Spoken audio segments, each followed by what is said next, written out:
Here we have the Ford Fiesta EcoBoost Titanium on a 17 plate. I'm going to start off by showing you around the outside of the car, and then we'll hop in and run through some controls on the inside. But from the outside you can see it's a 5-door car with alloy wheels and tinted windows. Let's start off inside the boot and then work our way around the rest of the car from there. So as we approach the back of the car, you'll see we've got plenty of boot space along with that 60/40 split folding rear seat as well. Okay, so we're just going to work our way back round to the front of the car now, and then I'll hop in and run through some controls on the inside. But now that we've done a full circle of the car, you can see that it's in lovely condition the whole way round. Just briefly before we climb in, I think it's well worth seeing the interior from this exterior point of view. These seats are in great condition, as you can see. There's plenty to run through on the dashboard, so let's hop in and we'll do that now. Okay, so now they're inside the car, we're going to start off with the dials. On the left hand side we have the rev counter, and on the right hand side the speedometer. You can see in the middle at the top the total miles for this car are 15,623.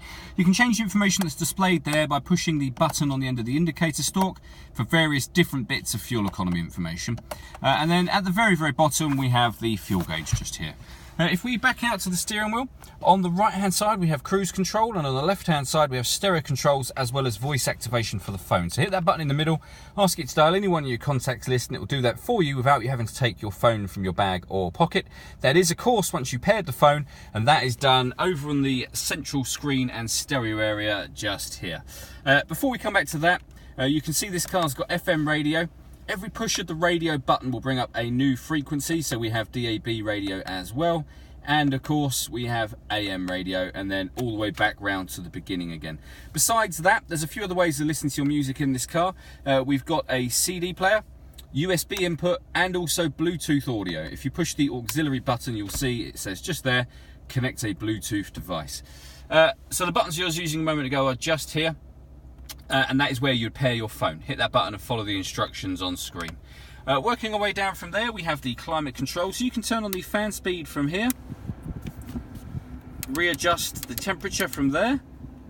That button will turn the air conditioning on, or hit auto, and the car will take control of the fan speed itself to maintain that temperature for you, and then you can simply override that should you wish to. And then at the very bottom, we're able to turn off the stop and start on this car by pushing that button. The car's designed to cut out in traffic to save you fuel. Hitting that button will turn that system off. We then have a 5-speed manual gearbox, 12-volt charging socket, and the USB input that I mentioned previously. All that leaves me to say is thank you for taking the time to watch this video. If you'd like to come and see the car in person and have a test drive, please feel free to call any of our MJA sites. We'd love to hear from you soon.